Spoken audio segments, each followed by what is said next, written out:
365. Kebakaran melanda gedung Teradron yang berlokasi di Cempaka Baru, Kemayoran, Jakarta Pusat pada Selasa siang. Dalam insiden naas ini, 22 orang meninggal dunia. Seluruh jasad korban kebakaran kantor Teradron telah teridentifikasi oleh tim dokter RS Polri. Salah satu saksi melihat kebakaran dipicu dari baterai drone yang terbakar hingga menimbulkan ledakan. Pihak keamanan gedung menyebut banyak korban terjebak di lantai atas karena tak ada akses pintu darurat untuk keluar. Oh, api baru muncul. Setelah itu baru ada ledakan. Itu kejadian Kebetulan karena asap itu kan hitam dengan baterai, dia ngebul langsung lari ke atas. oh, karena memang nggak ada pintu darurat lainnya, Bang. Paling tangga paling.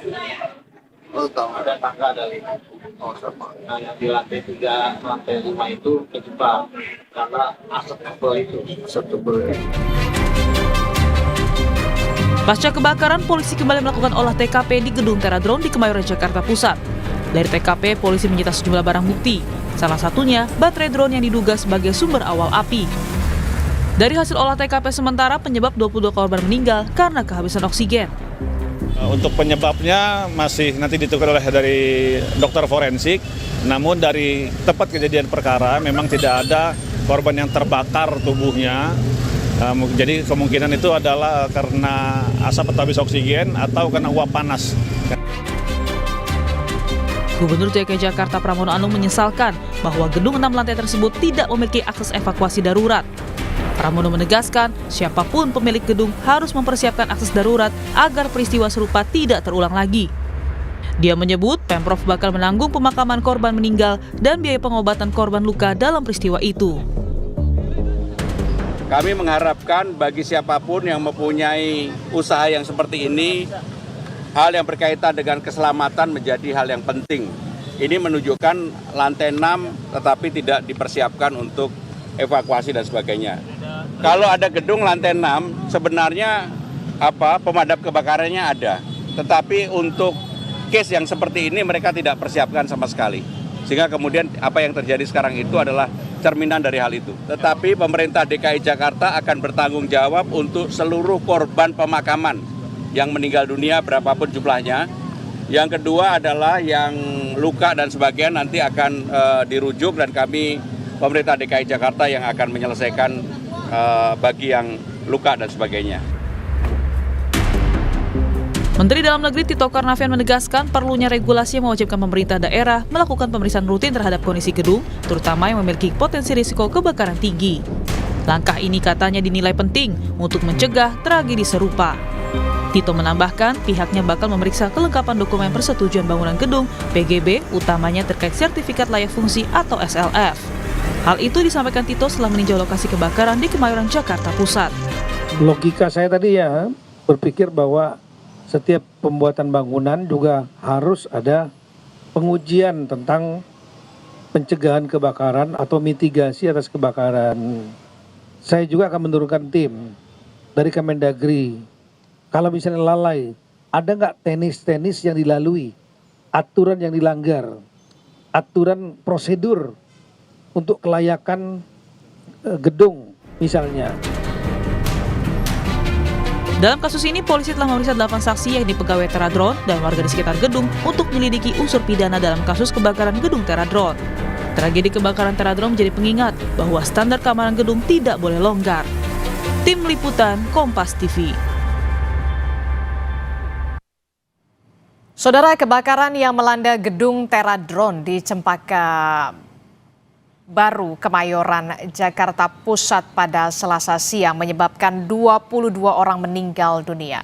Lalu bagaimana dengan sistem keamanan dan proteksi kebakaran di gedung Teradron? Dan seperti apa pengawasan dari Pemprov DKI Jakarta terhadap standarisasi sistem keamanan dan proteksi kebakaran gedung perkantoran?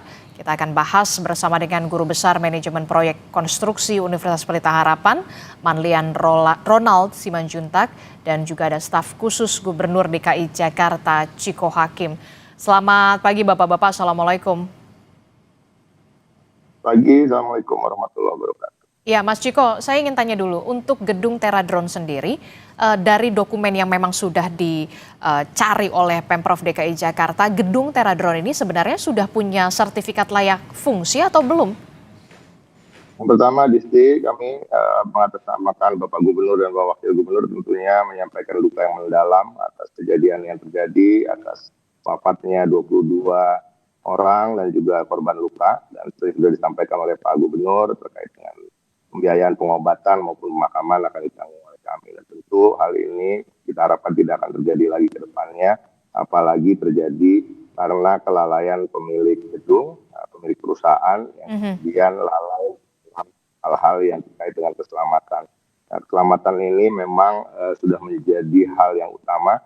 Sejak awal pemerintahan Bapak Pramono Anung, bahkan beliau sudah mengeluarkan ingup terkait dengan ketersediaan APAR di setiap rumah tangga maupun di setiap kantoran atau ruko, yang sebenarnya untuk perkantoran dan ruko aturannya sudah ada sebelum beliau menjabat. Tetapi untuk perumahan beliau sudah mengeluarkan ingup. Artinya ini adalah bukti bahwa kita memahami bahwa bahaya kebakaran ini adalah bahaya yang selalu menjadi momok di Jakarta karena kepadatan, karena hal-hal yang dianggap masyarakat maupun pemilik usaha atau pemilik rumah juga masih menganggap enteng dalam tanda kutip ya, hal-hal yang terkait soal gedung Teradron ini sampai hari ini masih ditelusuri tinjauan ulang untuk seluruh dokumen perizinan gedung secara menyeluruh sesuai dengan arahan Bapak Gubernur. Karena Bapak Gubernur ingin memastikan bahwa ini tidak terjadi lagi dan tentunya harus ada efek jerah yang artinya bagi pemilik yang apabila memang terbukti ada ketidaksesuaian dalam dokumen, dalam perizinan akan dijatuhkan. Tapi ini masih dalam proses karena kita tidak bekerja sendirian, karena penelusuran ini termasuk juga dengan olah TKP itu juga dilakukan oleh pihak kepolisian maupun juga pihak kejaksaan tentunya juga terlibat untuk terkait dengan kasus ini. Oke. Tapi ke depan, silakan Sarah. Oke, Mas Ciko, ini kan kalau kita lihat ya, ini kan untuk gedung Teradron ini sebenarnya bisa dikatakan gedung tumbuh begitu ya, karena di samping kanan juga samping kirinya itu hanya 3 lantai. Berarti ada penambahan 3 lantai lagi di gedung Teradron. Apakah kemudian ini perizinannya atau seperti apa? Sudah dicek untuk Pemprov DKI Jakarta soal gedung Teradron ini? So far atau sampai saat ini pengecekan terkait dengan IEP-nya memang bisa dibilang masih memasuki persyaratan ya, mengikuti persyaratan yang berlaku. Cuma tentunya proses ini tidak bisa serta-merta hanya kita lihat dari IMB saja, tapi bagaimana prosesnya dan apalagi terkait dengan peruntukannya. Dan ini juga harus kita telusuri lebih dalam lagi. Jadi dokumennya itu nggak cuma satu, Adisti, kita juga akan menelusuri bagaimana proses pengajuan perizinan, apakah betul-betul sudah sesuai, ya kan? Apakah ada jalan-jalan pintas yang diambil, kita kan nggak tahu ya. Jadi ini nggak bisa kita jawab secara pasti hari ini, tapi tentunya penelusuran yang komprehensif dan betul-betul teliti akan dilakukan. Dan tentu kalau kita lihat dengan adanya hanya satu jalur evakuasi dengan gedung 6 lantai tersebut, nah inilah yang kira-kira dugaan kami dan dugaan kita semua menyebabkan kesulitannya orang-orang yang berada di dalam untuk keluar ketika terjadi kebakaran dan asap yang pekat sekali itu. Ini tentunya pasti ada sesuatu yang salah, tetapi kami tidak bisa menyampaikan sesuatu hal yang belum betul-betul pasti untuk bisa sampaikan di sini. Oke, nanti masih akan ditelusuri lagi, tapi yang jelas dan yang sudah terlihat betul bahwa memang akses darurat di sana tidak ada, semuanya dari lantai bawah, kemudian makanya kemudian pada saat peristiwa kebakaran terjadi, semua karyawan menyelamatkan diri, berusaha menyelamatkan diri itu ke lantai atas begitu ya, karena tidak ada akses darurat. Ini miris sekali sebenarnya untuk proteksi kebakaran di sebuah gedung begitu ya, untuk K3-nya patut dipertanyakan. Saya ke Pak Manlian. Pak Manlian, selamat pagi. Sudah bisa mendengar Adisti di studio? Selamat pagi Adisti, suara saya terdengar? Ya, Pak Manlian, ini kan kalau kita sudah melihat bagaimana video yang beredar, video amatir, bahkan kita sudah menyaksikan bersama bahwa karyawan bahkan tidak bisa keluar di akses, tidak ada akses darurat karena pintu semuanya di bawah, karyawan harus ke atas untuk menyelamatkan diri begitu ya. Nah, sebenarnya untuk konstruksi sendiri, untuk bangunan gedung sendiri, idealnya atau standarnya seperti apa? Ya, jadi pertama kita tahu bahwa bangunan gedung ini memang didesain untuk 3 lantai, betul ya? Dari data yang saya peroleh. Nah, kemudian terjadi penambahan 4 lantai menjadi 7 lantai. Nah, ini ya. Nah, ini titik awal dulu bahwa potensi resiko itu semakin bertambah. Nah, desain 3 lantai itu tentunya memiliki pemahaman tentang baik itu sirkulasi, keselamatan terhadap bahaya kebakaran, sistem proteksi yang ditempatkan, seperti itu ya. Nah, ketika bertambah menjadi 7 lantai, nah ini menjadi satu penambahan risiko dari bangunan gedung rendah menjadi menengah. Nah, ini menjadi masukan kepada pemerintah, Bapak Gubernur dan teman-teman baik Gulkarmat, di sini titiknya. Nah, pertanyaannya secara administrasi, apakah sudah ada hal yang benar secara administrasi untuk hal ini? Ini penting supaya masyarakat mendapatkan pengertian yang benar dulu. Nah, kalau dengan demikian maka usaha untuk menyelamatkan terhadap bahaya kebakaran tentunya berbeda yang 7 lantai. Nah, kalau demikian maka kita lihat di sini urusan tangga misalnya, ya untuk yang 3 lantai memang demikian. Maka untuk 7 lantai seperti apa?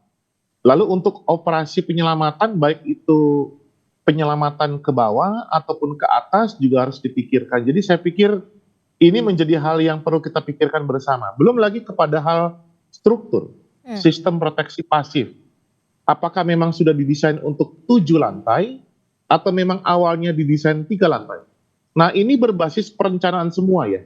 Nah, untuk hal ini inilah yang menjadi pencermatan kita bersama. SLF merupakan bagian perencanaan dan memastikan proses pengendalian selama operasional berjalan dengan baik. Ya, jadi bukan karena ada atau tidak ada SLF-nya. Kalaupun ada SLF-nya, apakah ini semua sudah dipersiapkan dengan benar begitu ya? Kira-kira demikian. Baik proteksi kebakarannya juga. Oke, bukan hanya soal punya SLF-nya atau tidak, tapi kemudian diimplementasikan atau tidak begitu ya soal sertifikat layak fungsi ini, termasuk juga soal proteksi kebakaran. Itu yang terpenting ya. Ya. Nah, kalau ya, dari di dalam SLF itu selain secara teknis bangunan gedung, juga bicara fungsi ya. Nah, kalau kita lihat di sini fungsinya ada fungsi untuk menyimpan dan menyimpan barang-barang materi yang mudah terbakar. Nah, ini jadi satu pencermatan juga, mungkin SLF perlu juga mencermati hal itu. Berubah fungsinya, bertambah risikonya. Oke, sayang sekali terputus sinyalnya Pak Manlian begitu ya. Nah, bagaimana ini Mas Ciko, kalau dari Pemprov DKI Jakarta sendiri sebenarnya untuk pengawasan soal standar keselamatan terutama di gedung-gedung bertingkat begitu ya, yang lebih dari 3 lantai, termasuk juga sertifikat layak fungsi, soal jalur evakuasi. Di program Sapa Indonesia semalam, pengamat tata kota dan juga infrastruktur Yayat Supriyatna mengatakan lebih dari 690 gedung ini tidak memenuhi standar proteksi kebakaran gedung di Jakarta. Sepakat dengan apa yang disampaikan oleh Prof. Manlian tadi ya, terkait dengan hal-hal yang terkait dengan SLF misalnya, dan ini sangat tepat apabila harus dilakukan pengujian atau pengecekan berkala karena kemungkinan gedungnya itu di-upgrade dalam tanda kutip gitu ya, ada perubahan-perubahan fungsi. Tapi kan SLF itu dikeluarkan waktu dalam perencanaan, sehingga ketika dalam perjalanannya gedung itu mengalami perubahan dalam fungsi, ya kan, dinaikkan tingkatnya dan lain-lain, ini tentu ada perubahan-perubahan yang harus diperhatikan. Dan ini menjadi tentunya pengingat yang serius bagi kami di Pemprov DKI Jakarta, di bawah kepemimpinan Pramono Anung, yang telah sekarang memerintahkan audit keselamatan menyeluruh terhadap seluruh gedung bertingkat di Jakarta. Tadi ya sampaikan oleh Adisti, Pak Yayat Supriyatna tadi malam juga sudah menyampaikan ada sekitar 690. Kami mengecek bahkan kemungkinan ada lebih dari itu yang sekarang tentunya kami akan melakukan pemeriksaan menyeluruh terkait dengan gedung bertingkat, terkait dengan hal-hal yang rentan terhadap resiko-resiko kebakaran, gempa, dan lain-lain. Karena keselamatan ini menjadi hal yang utama. Kita tahu di tahun ini khususnya di Jakarta dan di seluruh daerah gitu ya, bahkan banyak kejadian-kejadian yang tidak terbatas hanya pada kebakaran, yang memang uji keselamatan bagi itu sangat dibutuhkan. Dan terkait dengan cara-cara dari Guru Karmat untuk melakukan penyelamatan, memang tentunya akan dievaluasi ke depan, kerjasama dengan Polri misalnya, dengan TNI, karena memang apabila ada kebutuhan untuk penyelamatan dari atas, tadi seperti Prof. Malian sampaikan, yang memang tentu ada keterbatasan terkait dengan aset yang dimiliki oleh Guru Karmat, tapi tentu tidak terbatas kerjasama untuk keselamatan rakyat ini, kita bisa bekerjasama dengan pihak-pihak lain seperti kepolisian dan TNI. Jadi ke depan koordinasi tentunya terus akan dilakukan, tapi utamanya memang sekarang seperti sudah disampaikan oleh Bapak Gubernur pada jajaran untuk sekarang berkeliling untuk memeriksa terkait dengan kelaikan gedung-gedung tersebut untuk ketika menghadapi musibah-musibah dan tragedi. Dan mudah-mudahan ini bisa dilakukan dengan cepat, dan kami butuh kerjasama dari masyarakat, pihak masyarakat, pengelola gedung, pemilik gedung. Jadi Jakarta ini nggak bisa juga berjalan autopilot atau bahkan hanya dilakukan oleh Pemprovnya saja, tapi juga kerjasama terkait dengan misalnya aturan-aturan keberadaan APAR misalnya di perkantoran, di ruko-ruko, ini juga harus dipatuhi oleh masyarakat, yang kemudian juga untuk rumah tangga juga begitu, sudah ada inbooknya, dan harapan kami ke depan kita bisa sama-sama menjaga Jakarta.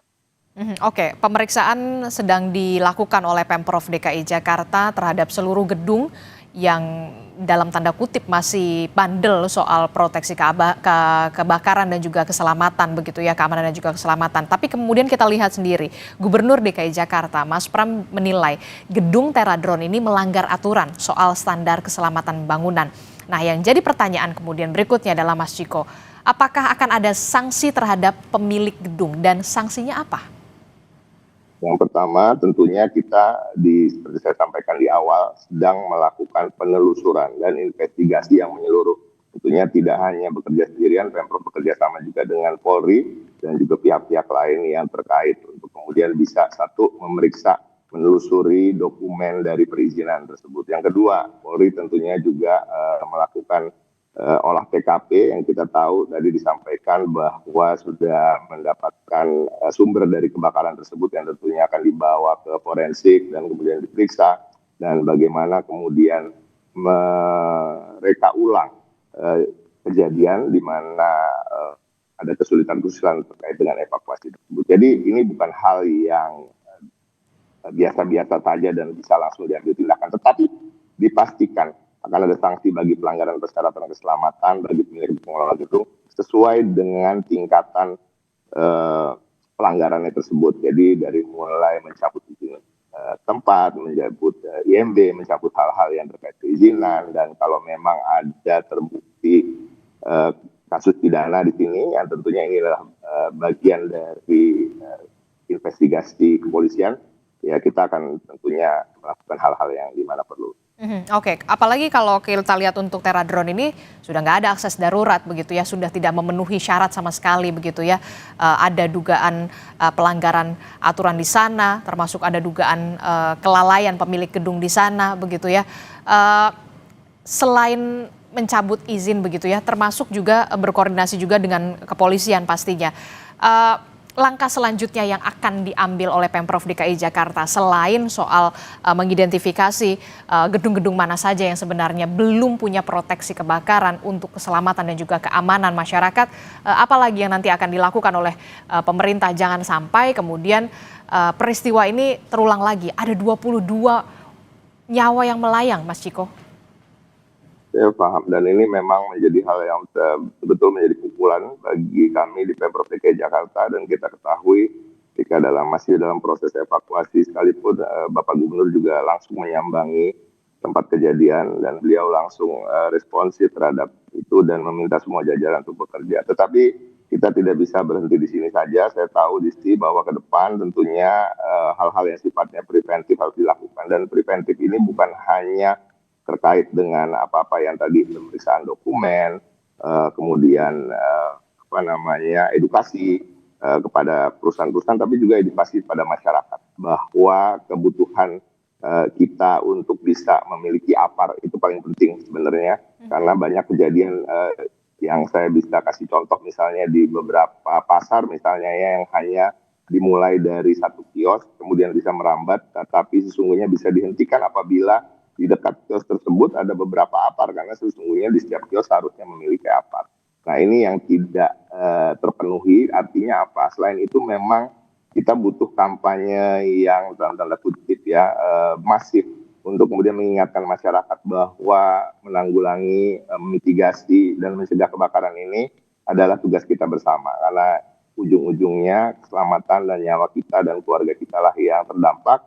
Dan tentu Pemprov di mana memang memiliki otoritas terkait itu juga diingatkan oleh kejadian-kejadian seperti ini untuk bagi kami betul-betul menegakkan aturan, betul-betul juga melakukan edukasi dan sosialisasi secara komprehensif dan menyeluruh.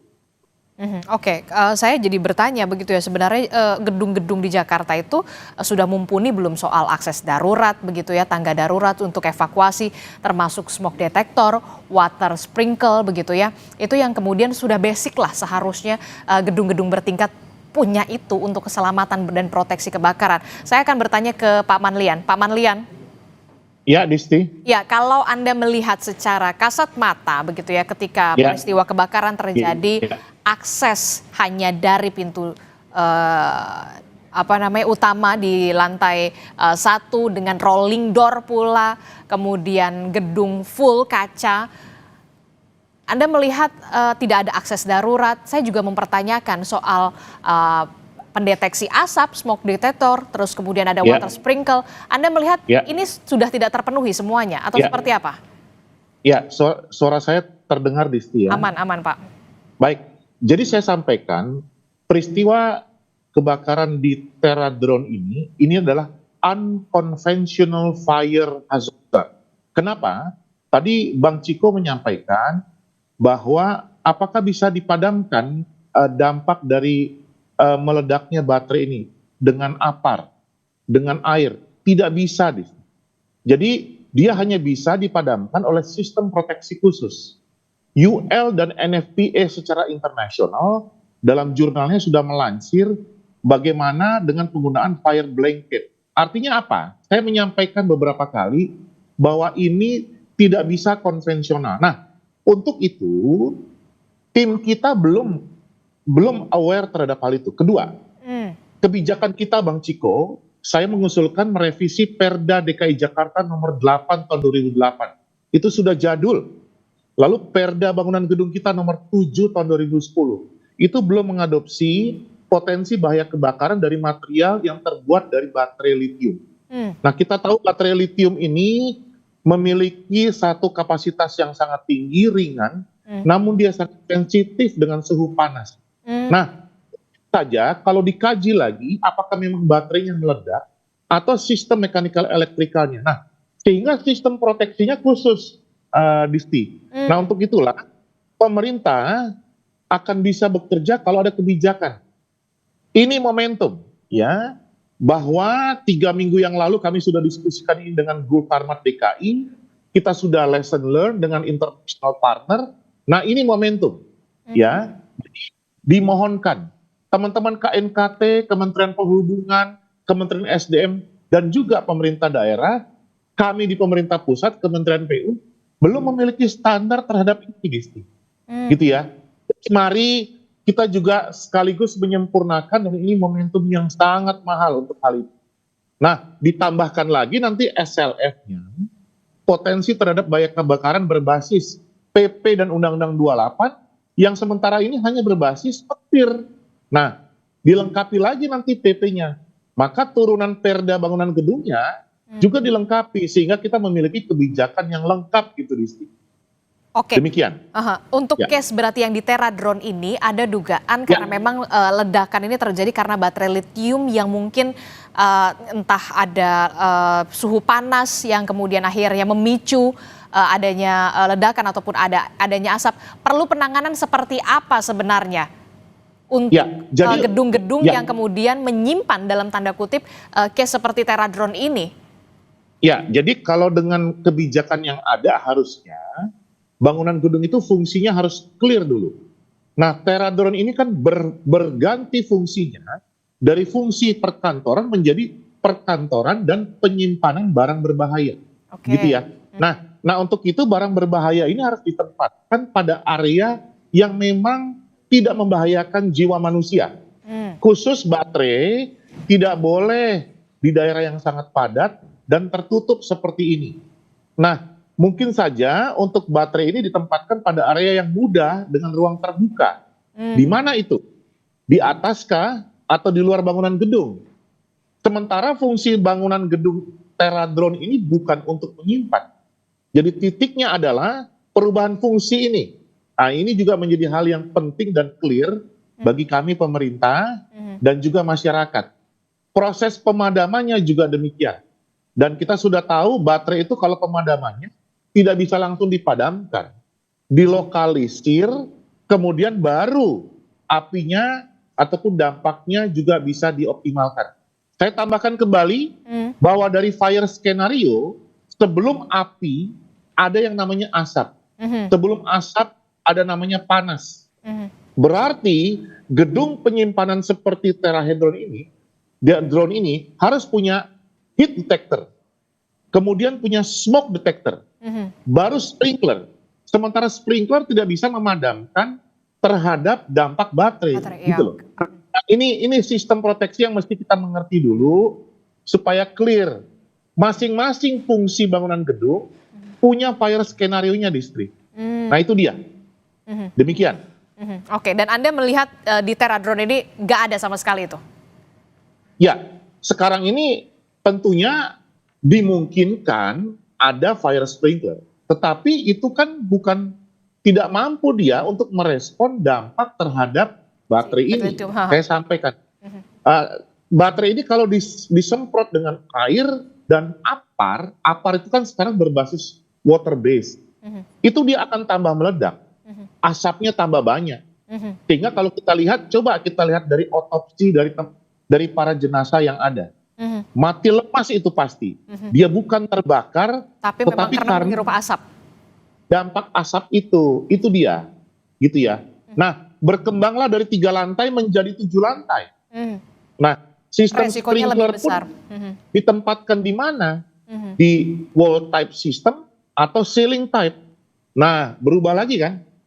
Nah, jadi kalau dengan demikian maka sistem proteksi yang ada tidak mampu dia.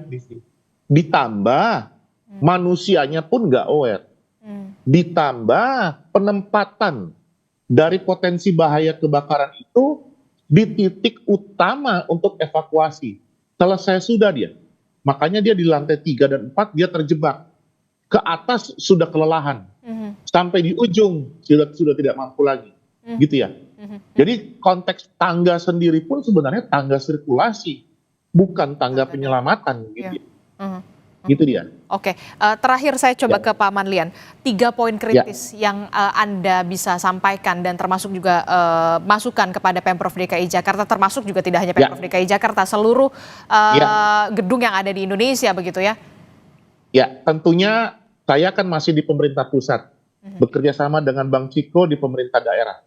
Maka kami juga himbau kepada DPRD, semalam juga kami diskusi. Pertama, optimalkan kebijakan. Undang-undang kalau memang perlu direview. Kedua, peraturan daerah.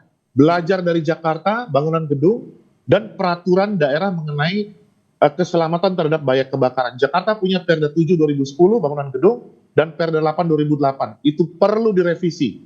Karena sudah berbeda teknologi sekarang dengan baterai, litium, bahkan listrik. Nah, untuk hal ini perlu dioptimalkan. Kemudian yang kedua adalah memperlengkapi tim kita. Bang Ciko, Gul Karmat DKI Jakarta, saya kenal sekali dengan Pak Kadisnya, luar biasa. Tapi perlu diperlengkapi dengan metode penyelamatan dan proteksi terhadap dampak dari litium. Itu juga penting. Sehingga lab kita yang di Ciracas nanti perlu dioptimalkan. Yang ketiga, perlu fire safety campaign. saya mengusulkan Jakarta darurat terhadap bahaya kebakaran. Selama ini kita punya data 3-4 kali, ditambah Teradrone ini makin lagi. Nah, berarti fire safety campaign perlu didengungkan di daerah, dimulai dari Jakarta. Bahkan kalau kita tahu tanggal 1 Maret adalah lahirnya Fire Brigade, mungkin itu perlu juga menjadi hari nasional kita untuk memperingati bagaimana memastikan keselamatan terhadap bahaya kebakaran. Terakhir kita Jakarta pernah terbakar di Pasar Senen, Bang Ciko, 3 hari nggak padam-padam. Lalu kantor Binagraha pernah terbakar beberapa tahun yang lalu. Artinya apa? Kebakaran di kawasan, conflagration, itu pun menanti Jakarta. Ini menjadi hal yang sangat-sangat serius. Di semua kita akan banyak baterai, itu adalah titik-titik ledakan yang luar biasa. Mari kita optimalkan hal itu, Desti. Saya dukung pemerintah daerah. Oke, terakhir Mas Ciko singkat saja. Kami sepakat ya, tadi saya mengambil poin-poin pentingnya bahwa setiap gedung, setiap fungsi dari gedung itu punya fire safety procedures yang berbeda-beda, dan ini memang harus menjadi suatu pemikiran dan juga aksi dari pemerintah daerah, khususnya Pemprov DKI Jakarta, kami untuk kemudian bisa melihat apakah perda-perda kami itu sudah outdated atau sudah updated gitu. Jadi kalau memang harus ada perubahan, tentunya ke depan dengan DPRD ini akan kita revisi, dan semoga ini bisa menjadi hal yang ke depan bisa meminimalisir lah bahaya-bahaya dan juga kejadian seperti ini. Yang kedua, tadi saya sepakat sekali terkait dengan fire safety campaign yang tadi juga saya sampaikan, kampanye besar-besaran yang kemudian melibatkan seluruh stakeholders yang membuat kita semua menjadi peka dan juga aware bahwa bahaya kebakaran ini memang udah menjadi momok yang harus kita selesaikan di kota tercinta, bukan hanya tahun ini, bahkan tadi disampaikan dari tahun-tahun sebelumnya. Dan penanganan ini juga harus sesuai dan spesifik bagaimana kebutuhan dari penanganan kebakaran itu sendiri. Karena sekarang kita tahu ada hal-hal baru yang kemudian menjadi stok seperti lithium yang belum ada di tahun awal 2000-an misalnya. Dan ini juga harus kita sesuaikan dengan zaman. Saya sepakat, terima kasih masukannya Prof. Dan semoga hal seperti ini ke depan bisa kita minimalisir dan sebisanya untuk tidak terjadi lagi. Oke. Baik, terima kasih staf khusus Gubernur DKI Jakarta Ciko Hakim, dan juga ada Pak Manlian Ronald Simanjuntak selaku Guru Besar Manajemen Proyek Konstruksi Universitas 17 Agustus 1945 telah bergabung